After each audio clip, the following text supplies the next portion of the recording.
First and foremost, I have to say congratulations to Clemson.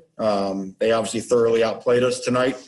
We're very disappointed in the way that we present ourselves. We did not play with the, I cannot fault our effort, but I thought our discipline in terms of doing things right made it very difficult for us to execute,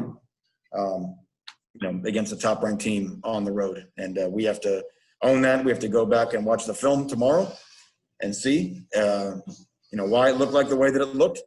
But I do like the way that our guys stuck together. I like the way that there was not a panic on the sideline or at halftime or anything. And we will build from this, and we will put all of our focus on beating Pittsburgh next week. With that, open for questions.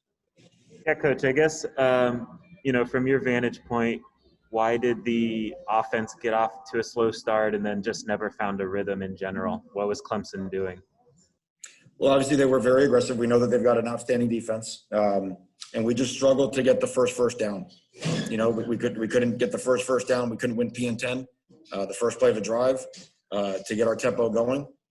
We knew that making plays on the outside lanes of the football field was going to be a big key tonight, and they just about made every play, or we didn't make the plays on the outside part of the football field. So, combination of those type things, and then just some mistakes that we made.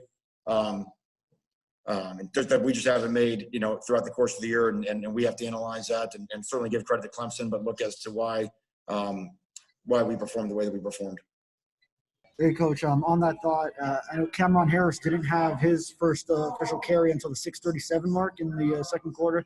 Do you wish you would have gotten him more involved early, getting some touches? And what do you attribute to the dominance up front and the line of scrimmage on both sides? And I have a follow after as well. Well, a lot of it was just the way that they were pressuring our run game.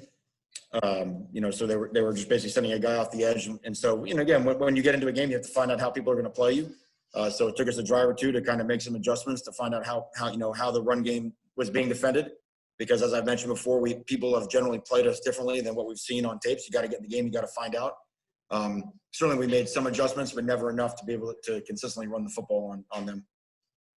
And my other question is, now you guys have kind of gotten used to these primetime games, I guess, if you will. Playing at night, now you have to pivot and play an afternoon game. Instead of playing a big rivalry game against FSU or number one Clemson, now you have to play the Pitts and the Virginias of the ACC. How do you now transition over to switching over to continue to play in a different atmosphere? Well, nothing switches over. Even just that comment just shows a lot of times the arrogance that we have the Pitts and the Virginias, as if they are somehow lesser than the last three times that we've taken the field in our league. Obviously Pitt gave us all we could handle a year ago, and Virginia won our side last year, despite the results today. We play in the ACC where we should expect to play a lot of close competitive games. We just have to get better. And obviously, that goes without saying, but we have to present a better version of ourselves than we did tonight. And obviously we've got a lot of respect for who Pitt is. They bring back an extraordinary amount of fourth and fifth year players on their football team. And obviously they'll be reeling from their results as well. Hey, Coach Diaz, how worried are you about Brevin's shoulder? I know that he had to leave there and was in the locker room.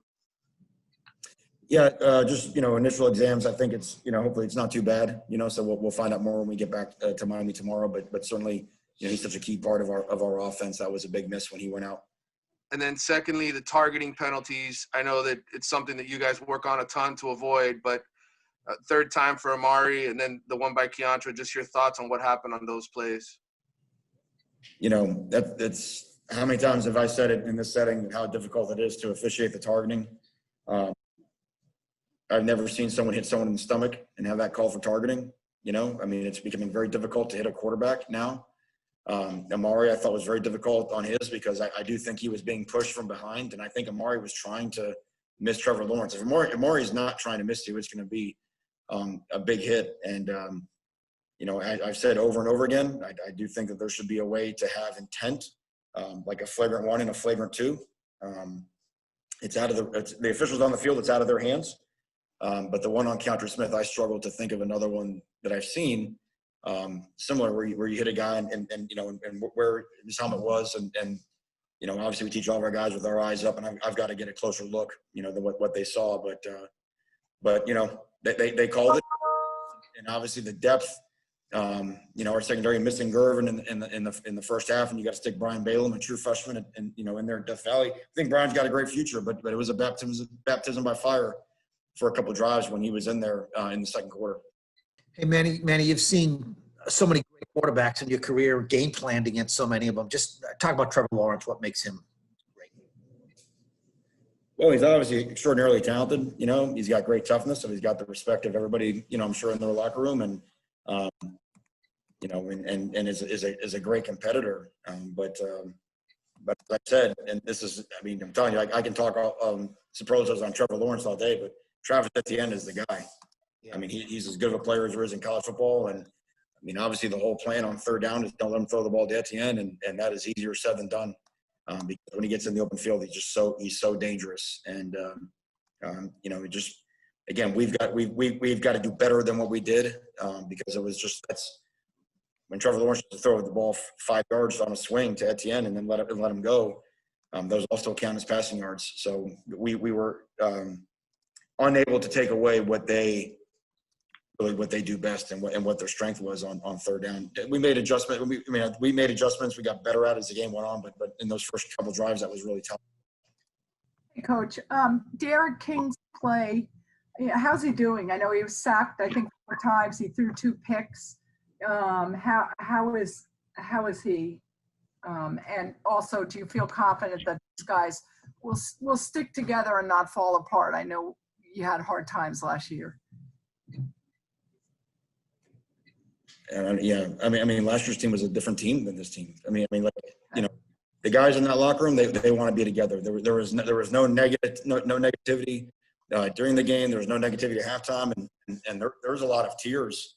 There's a lot of guys that have a lot of love for each other in that locker room right now. So, but Pitt's still a tough out anyway. So again, we got to play our best to be able to beat them. Derek's disappointed. He's disappointed like all those other guys in that locker room were. But I have to say it was very difficult for whoever was playing quarterback for the University of Miami because we were having a difficult time handling their pressure up front, and we were having a difficult time getting open down the field. So it was a rough day for the offense, obviously all along. However, Derek is a competitor, and even we just talked about when we got into the fourth quarter. Let's put together a drive that we can be proud of.